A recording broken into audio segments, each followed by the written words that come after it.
రైతు బంధు పడలేదని ఎవరన్నా అంటే చెప్పు తీసి కొడతా. సరే పెట్టవా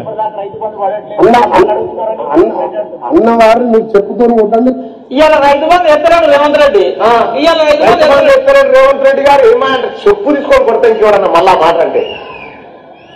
ఆయననేమో కాంగ్రెస్ మంత్రి, ఈయననేమో కాంగ్రెస్ ప్రచార కమిటీ అధ్యక్షుడు మల్లన్న.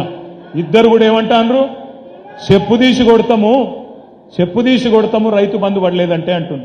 కేటీ రామారావు కథ వాడు ఎంత లంగా అంటే నిన్ను నీ సోషల్ మీడియా వల్లే పరమలంగా చేస్తారు. కేసీఆర్ కుటుంబాన్ని ఇప్పుడు చెప్తా ఉన్నా, రైతుల సంపద దోచిన కేసీఆర్ కుటుంబాన్ని చెప్పు తీసుకొని కొట్టాలని చెప్తా ఉన్నా. ఏం చేసి ఆడికి బిట్టు కట్ చేసి రైతులను తిట్టిండు మళ్ళా ఈ లంగాలు. ఇగో రైతులకు రావాల్సిన రైతు బంధు పైసలు దిగిపోయేటప్పుడు కాంట్రాక్టర్ల చేతిలో పెట్టిపోయాడు కేసీఆర్.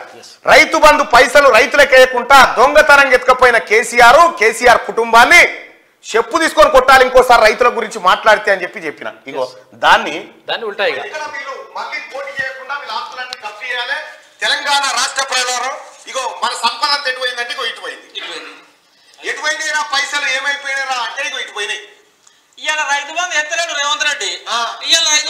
ఎత్తలేడు రేవంత్ రెడ్డి గారు ఏమంటే చెప్పు తీసుకొని కొడతాయి చూడన్న మళ్ళా మాట అంటే. దొంగన కొడుకులారా ఈడు కలవకుండా చంద్రశేఖరరావు అనే దొంగ ఎక్కపోయింది మాట. ఈ పైసలన్నీ వారి కుటుంబం చూసిరా. ఇది ఒరిజినల్. ఇక రామడు రైతు బంధు రాలేదంటే చెప్తో కొడతా అని చెప్పి కాంగ్రెస్ నేత తిన్మార్ మల్లన్న అన్నట్టుగా నేను చెప్తోని కొడతానని కేసీఆర్ కుటుంబాన్ని ఆ మాట కట్టుబడి ఉన్నా. రైతుల పక్షాన రైతు బంధు పైసలు దొంగతనంగా కాజేసిన కేసీఆర్ కుటుంబాన్ని చెప్తోని కొడతానన్న మాట కట్టుబడి ఉన్నా. రైతుల పక్షాన కొడతా.